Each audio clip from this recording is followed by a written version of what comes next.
జిల్లాలోని sub register కార్యాలయాల్లో దశాబ్దాలుగా కొనసాగుతున్న పోడియం సాంప్రదాయానికి స్వస్తి పలకాలని తెలంగాణ ప్రభుత్వం నిర్ణయం తీసుకోవడం మంచి పరిణామం. బ్రిటిష్ కాలం నాటి ఆడంబరాలకు, పాలకులకు, ప్రజలకు మధ్య ఉన్న అంతరాలకు చెక్ పెట్టే దిశగా ఇది ఒక అడుగు. గతంలో సబ్ రిజిస్టర్లకు న్యాయపరమైన విచారణాధికారాలు ఉండటం వల్ల కోర్టుల తరహాలో వారికి ఎత్తైన పోడియంలు ఏర్పాటు చేసేవారు. కానీ మారుతున్న కాలానికి అనుగుణంగా ఇప్పుడు అన్ని శాఖలు స్వతంత్రంగా, పారదర్శకంగా పనిచేస్తున్నాయి.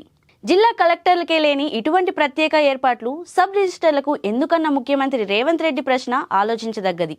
అధికారికి, సామాన్య పౌరుడికి మధ్య ఉండే భౌతిక దూరం తగ్గుతుంది. ఎత్తైన పీఠాలపై కూర్చునే అధికారి కంటే ప్రజల స్థాయికి వచ్చి పనిచేసే అధికారిపై ప్రజలకు నమ్మకం పెరుగుతుంది. పోడియంలు, సింహాసనాలు పాతకాలపు అధికారాన్ని ప్రదర్శించే చిహ్నాలు. ప్రజాస్వామ్యంలో అధికారులు ప్రజలకు సేవకులు మాత్రమే తప్ప పాలకులు కాదని ఈ మార్పు సూచిస్తుంది.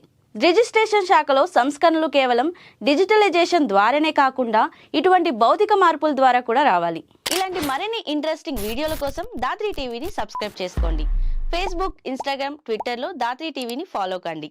మీ విలువైన అభిప్రాయాలను కామెంట్ల రూపంలో తెలియజేయండి.